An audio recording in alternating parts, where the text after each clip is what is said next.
Bienvenue dans cette nouvelle vidéo de Simonin Photographie. Alors aujourd'hui je vous présente l'objectif Yongnuo 50 mm f1.8 version 2. Le tout nouveau qui vient de sortir et en plus en version white, en version blanche. Donc autant te dire que j'aime pas du tout les sériels chez Canon qui sont les 70-200 qui sont blancs, je les trouve vraiment très laids.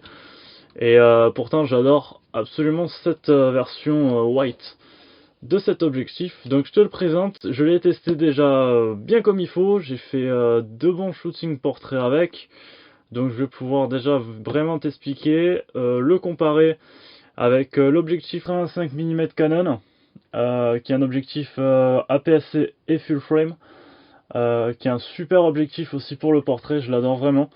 Donc voilà, je l'ai comparé à celui-là, le HSM ultrasonique. Donc voilà, on est quand même sur une gamme un peu plus haute. Mais franchement, ça s'équivaut pas trop mal. Donc c'est pas mal. Pourquoi cet objectif C'est un objectif qui est vraiment pas cher du tout. Alors c'est un braquage le truc. Je l'ai payé 60 euros en Chine. Donc à ce prix-là, faut attendre une bonne semaine pour qu'il arrive.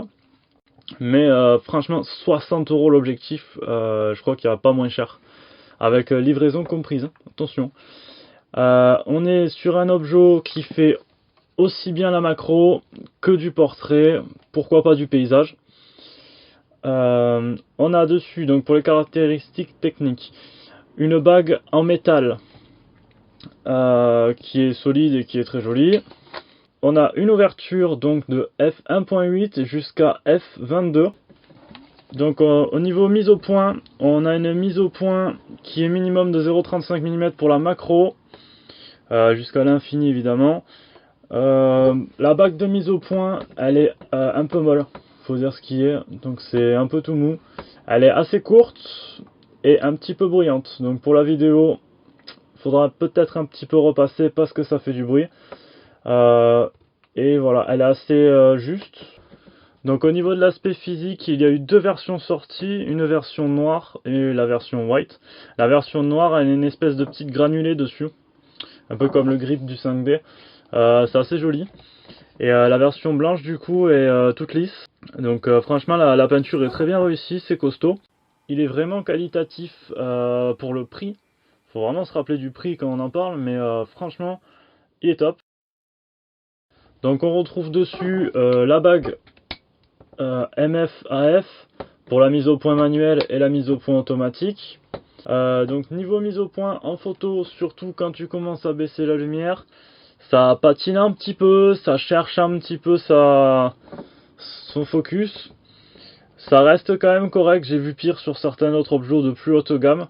À savoir que je suis normalement avec un 50-100 Art de chez Sigma, donc quand même quelque chose qui est vachement plus cher. Et aussi vachement plus lourd. Donc c'est pour ça que je suis parti sur un truc beaucoup plus petit et beaucoup plus léger. Donc au niveau du poids, on est à 190 grammes, donc moins de 200 grammes. C'est un petit morceau de plastique, hein, c'est pas grand chose. Mais bon, ça fait le taf. Il est quand même assez gros et volumineux pour être crédible et sérieux, pour avoir un bel objectif, quoi. Au niveau du piqué, ça laisse un petit peu à désirer, surtout quand on est habitué à la gamme Art, forcément de chez Sigma. Mais franchement, ça se démerde pas trop mal. On a quand même un très bon piqué, donc du coup, je le compare au 85 mm de chez Canon. J'avais celui-là, donc du coup, un petit objet. Et j'étais un peu trop zoomé, donc c'est pour ça que je voulais passer sur un 50 en focale fixe également, pour pouvoir avoir un peu plus de recul, parce que là j'étais toujours un peu trop près, ça c'est le problème. Donc à savoir que tout le monde s'adapte sur APS-C, donc tout ce qui est 70D, 80D, 90D, etc. Je t'ai pris deux photos sur la même scène, avec donc le 50 et le 85 mm. Donc tu peux voir qu'il n'y a pas franchement de différence, si tu te recules, voilà, avec exactement les mêmes réglages. Tu vois, il n'y a pas une différence énorme, la seule différence, ça va être un petit peu au niveau du piqué, si tu viens zoomer. Tu peux voir quand même une petite différence au niveau du détail. J'ai eu en ma possession donc le Canon 50 mm, c'était la version 2, je crois que c'était. Franchement, je l'ai revendu direct parce que je trouvais que c'était de la merde. autant dire ce qui est direct. Je suis pro Canon, mais là franchement leur objectif était vraiment pourri. Savoir qu'ils le vendent dans les 120 € je crois, donc il est beaucoup plus cher. Et donc le piqué était pas joli, il y avait des grosses aberrations chromatiques dessus. Il était vraiment léger, il faisait vraiment plastique, joué, c'était vraiment pourri. Qu'est-ce qu'il y avait d'autre? Il était extrêmement bruyant au niveau du focus. Enfin voilà, vraiment cet objectif, le 50 Canon, m'a pas du tout plu, sachant que la bague était en plastique dessus, alors que là on a quand même une bague en métal, même si le nouveau Canon, ils ont mis la bague en métal. Mais on est quand même sur le double du prix, là on est à 60 €, Canon ils sont à 120. Et je pense, j'ai pas jamais essayé l'autre, mais je pense que celui-là est mieux. Franchement, Yongnuo ils ont fait vraiment des efforts sur leur matos. J'avais leur flash, et j'ai toujours leur flash d'ailleurs. Et là, franchement, leur objectif est très qualitatif. Ils essayent de prendre un petit marché qui est un peu l'entrée de gamme. Donc je pense que cette vidéo va vous concerner puisque vous allez vouloir un objectif d'entrée de gamme pas trop cher mais qui fait le taf. Et là franchement ça fait super bien le taf, que ça soit aussi bien en macro, vous allez faire des petits détails, vous amuser un peu, ou faire du portrait avec de belles lumières, que ça soit la nuit ou le jour, il n'y a aucun souci. Vous pouvez bien vous en sortir sans avoir un niveau extraordinaire avec. Donc pour le contenu de la boîte, eh ben il n'y a rien tout simplement. Ça va être très rapide. Il y a l'objectif, le cache pare-soleil avant, le cache arrière. Faudra penser quand vous sortez l'objectif de la boîte. Donc pour la première utilisation, vous avez deux languettes. Une sur la face avant et la face arrière de l'objectif, donc je pense que vous ne ferez pas prendre des photos avec de toute façon, mais faut penser à les enlever, c'est une protection pour éviter de les rayer.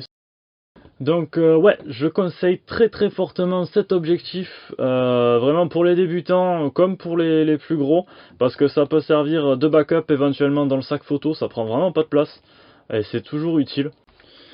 Il est vraiment sympa, il fait très joli je trouve, et c'est l'opportunité aussi, bon avant que tout le monde en achète, mais c'est l'opportunité d'avoir un objectif un petit peu original pour changer, de pas avoir un 70-200 blanc, hein, mais avoir un petit 50 blanc, ça peut être sympa.